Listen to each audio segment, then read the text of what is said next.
Hi guys, welcome back to the Seaborn, a statistical and data visualization section. We are going to talk about axis grids in this lecture. Axis grids are very important, especially when we are exploring medium dimensional data. This is a very useful approach to draw multiple instances for the same plot on different subsets of our dataset. Grid charts or plots are also called panel or lattices. They allow us to quickly extract significant amount of information about the complex data in a series of small graphs using same scale and axis. This process allows easily comparison and provides a brief overview of the data under analysis. Matplotlib offers a good support for making figures with multiple axes.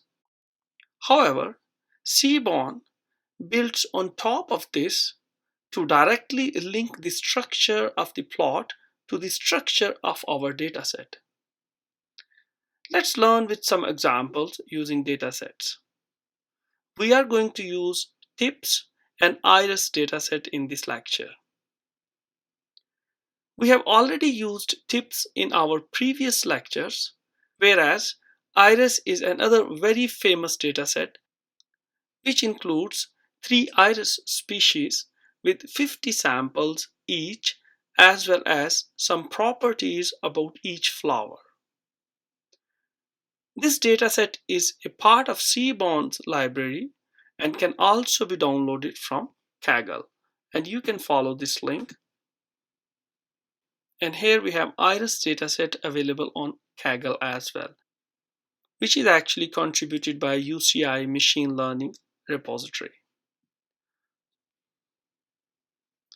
We can follow this link to learn more about the axis grid and visit the official documentation of Seaborn. So here we have official documentation. If you want to learn more about the axis grids, you can go through this documentation and see how the grids are working with medium dimensional datasets. Let's go back to the lecture again. One thing I want to mention here, to use axis grid features, your data has to be in Pandas data frame. Your data frame should be structured such that each column is a variable and each row is an observation.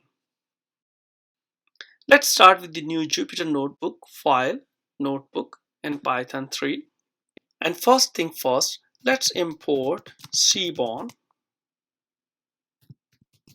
as SNS and import matplotlib.pyplot as plt, and let's set matplotlib inline because we want plots within the Jupyter Notebook. Let's run this cell. Let's load the iris and tips dataset from Seaborn.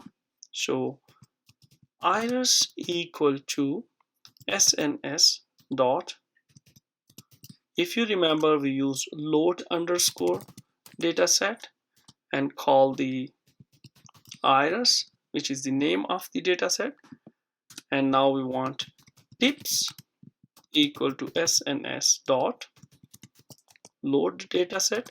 You can press tab for autocomplete, and tips is the name of the dataset. Let's run this cell. We always check the head of the data and check the info just to get a brief introduction or brief overview of our dataset. Let's check iris.info. So here we have 150 entries and we have length of the sepal, sepal width, petal width, and species. So let's check the head of the dataset. Let's add few lines and iris dot head. So here we have sepal length, sepal width, petal width, and species. So we have 1, 2, 3, 4, and 5 columns. So let's check tips.info and run this cell. We have 244 entries. We have total bills, tips, sacks, smoker. Let's check the head of the dataset, tips.head. We are already familiar with this dataset. We have total bills, tips given by the customer, sacks, male or female, smoker, day, time, and the size of the party. So let's start with the FacetGrid. FacetGrid provides a general way to create grids of plots.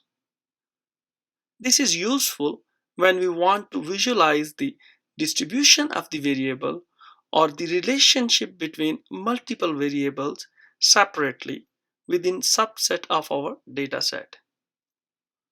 A facet grid can be drawn with up to 3 dimensions: row, column, and hue. The first two have obvious correspondence with the resulting array of axes, and you can think about hue variable as the third dimensions. Like if you have row along x and column along y, then the hue variable as a third dimension is along the depth of axis, where different levels are plotted with different colors. We initialize the facet grid object with a data frame and the names of the variables that will form the columns, rows, or hue dimensions of the grid. These variables should be categorical or discrete.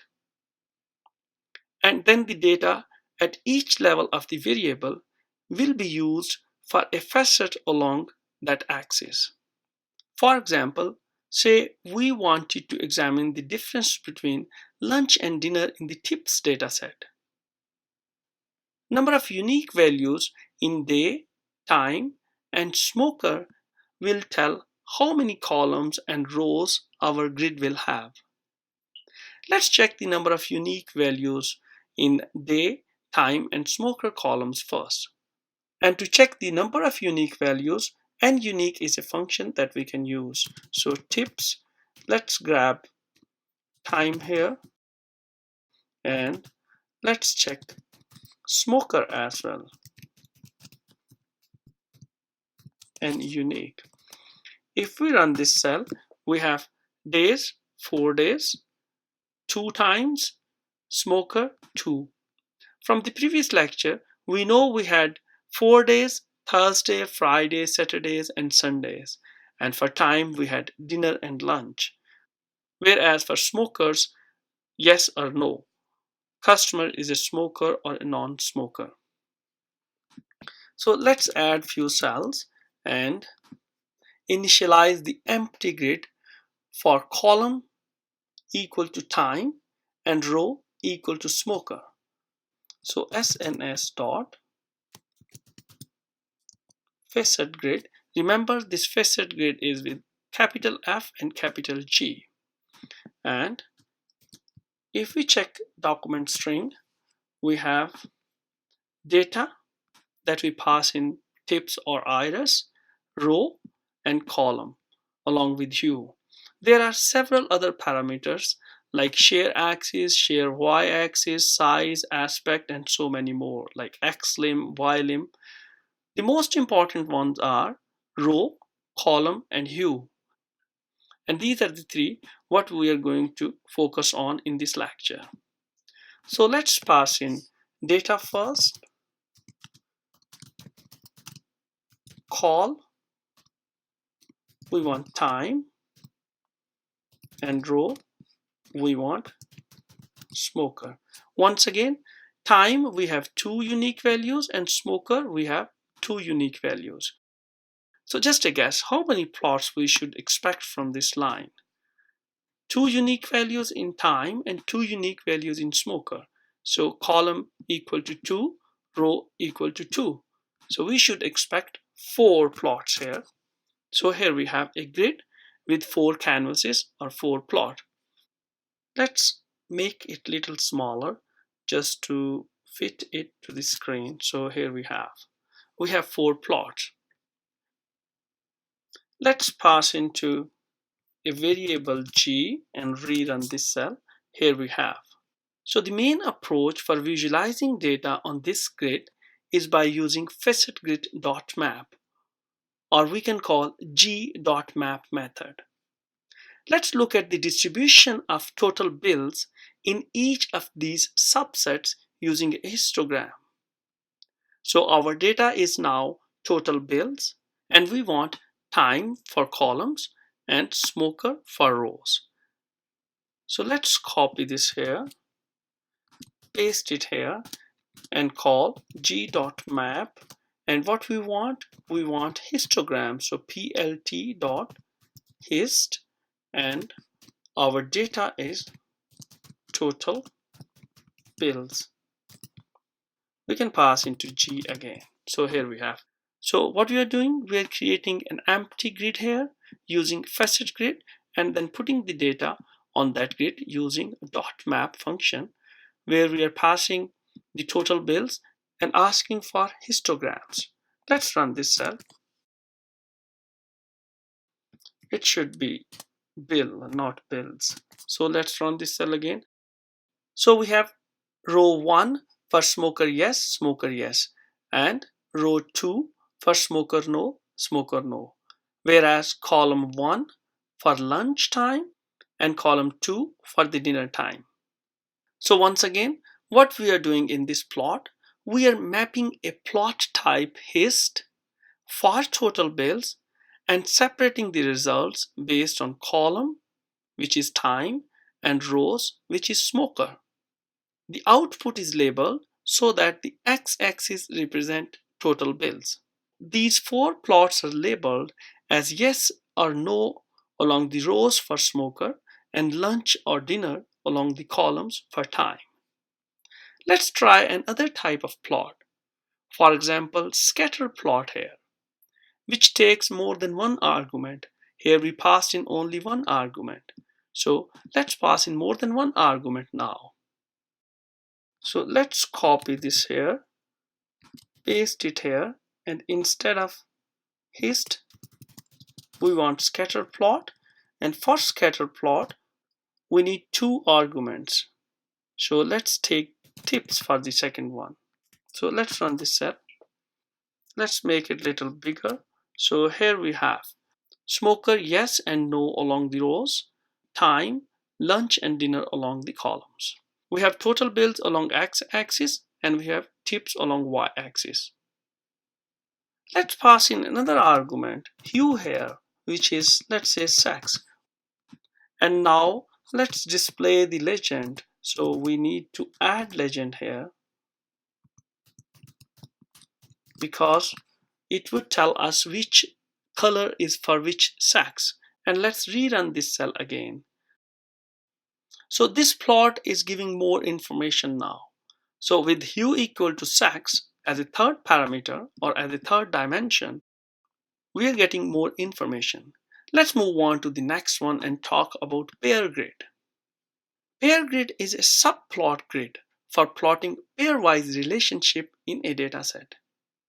It's kind of an automated joint plot for the entire dataset.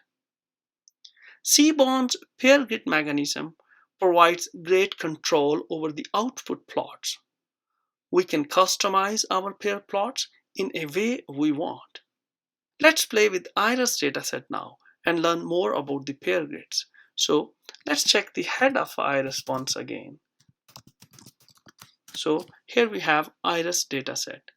Let's call pair grid on entire dataset. SNS dot pair grid. So once again, this pair grid is with capital P and capital G. And if we press Shift Tab, we have data, hue, palette, and so many other parameters. So let's pass in data here at the moment. So our data equal to iris. We can simply pass in iris as well, like in this case simply iris. So let's run this cell.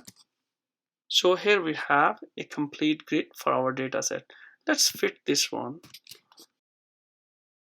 So the plot along the first column would be sepal length, petal width, sepal length, petal length, and sepal length, sepal width, sepal length, and sepal length. This is how the PairGrid provides the information on the entire data set. Let's put some data on this one now. So let's add few cells and copy this one, paste it here, pass into G, and once again we need G dot map, and we want scatter plot plt dot scatter. Let's run this cell. It depends on your computer and the number of dimensions in the data. It could take longer time if you have more dimensions in your data. So this is the scatter plot for our entire data set. In this grid, we can actually control our plots. We can specify what we want to plot along the diagonal using map_diag function, and what we want on the other parts using map_offDiag function. Let's copy this one, paste it here, and let's see, we want histogram along the diagonal. So plt.hist, instead of map, we want map_diag. Let's run this cell. So here we have the histograms along the diagonal. Now let's put scatter plot on off diagonal. So let's copy this one, paste it here, and instead of map_diag, map_offDiag, and let's put scatter plot. So now what we are going to do, we are going to put histograms along diagonal, and on all other places we are going to put scatter plot. So let's run this cell. So here we have two types of plots: histograms along the diagonal and scatter plot on all other places. We can get more information from this plot. Let's pass in hue argument as well. So iris and hue, we can say we want hue species. If we go back, we have this third column, species. And if we run this cell, so here we have better representation of our data. Now we have more information from our data. One thing, we don't know which color is representing what. Let's add legend as well. So G dot, we know we can use add_legend. And if we run this cell here we have, now these three species are represented by three different colors. Instead of diagonal and off diagonal, we have further control on our grid. Let's try to put different plots on upper and lower triangles. Once again, let's start with G equal to SNS dot PairGrid. You can always press tab for autocomplete, or our data is iris. What we want, G dot map diag, and we want, say, SNS dot distplot.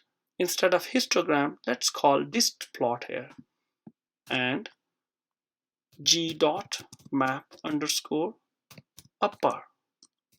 So this upper is going to put plot on the upper triangle. So upper, let's put plt dot scatter, and G dot map_lower, and let's put KDE plot here. So SNS dot KDE plot. So we are grabbing iris data for PairGrid, putting dist plot along the diagonal, and then putting scatter plot along upper triangle and KDE plots on the lower triangle. Let's run this cell here. So we have three different types of plots on the same grid for our data. Now we have more control on our grid. Let's recall our understanding of PairPlot from the earlier lecture on distribution plots. Remember, we just pass in the data frame to PairPlot method, and it will automatically create a PairPlot for us. PairPlot is actually a simpler version of PairGrid. We will use PairPlot quite often in this course, so it's important to recall this simpler version first.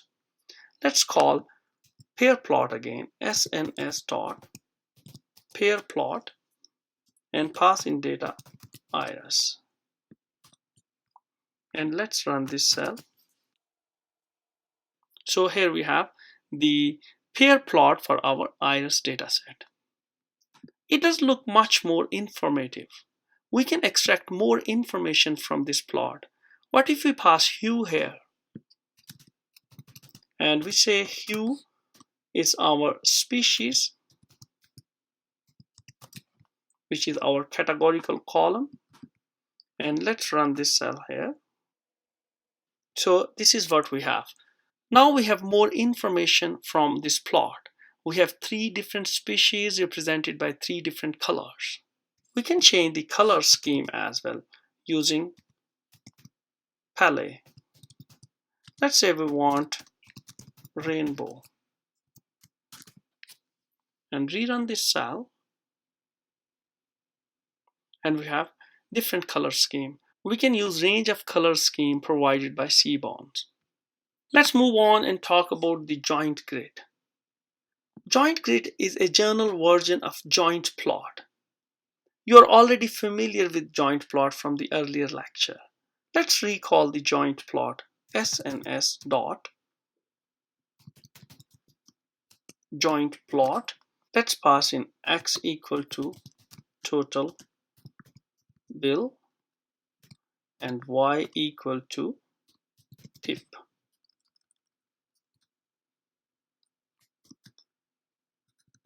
And our data is tips. And let's run this cell. So we had this type of plot from jointplot function in the previous lecture. So this is actually the simpler version of JointGrid. Let's use JointGrid now. Once again, the similar syntax, g equal to sns dot capital J and capital G JointGrid. Pass in the same parameters, copy and paste them here, and let's run this cell here. So we have initialized the JointGrid here. Let's put the data on it. G.plot, we want sns dot regplot and sns dot distplot. So let's run this cell. So here we have our regplot and distplot on the JointGrid. So guys, this was all about the axis grids. Let's have a quick overview on this lecture. So what we did, we imported Seaborn and Matplotlib, then we loaded iris and tips datasets, got some information on those datasets, moved on, and we started with FacetGrid, how we create a grid, and then how we put the data on the grid. So moved on, we used hue parameters, and now we can get more information from our data. For the PairGrid, we initialized a PairGrid using iris dataset. We had 4 numerical columns, so 4 rows and 4 columns here. We can put different plots on different parts on the PairGrid, and here we have histograms along diagonal and scatter plots along off diagonal. We can further control the grid by putting different plots on upper and lower triangles. And here we are putting 3 different types of plot along diagonal, upper and lower triangles. We can further pass in hue parameter and get more information from our data. So now these three colors are from three different species. So moved on to JointGrid, which is actually a journal version of JointPlot, and then we put some data on the JointGrid as well. So this was all about axis grids. Let's move on and talk about other important features and other important types of plots in Seaborn. See you in the next lecture. Good luck.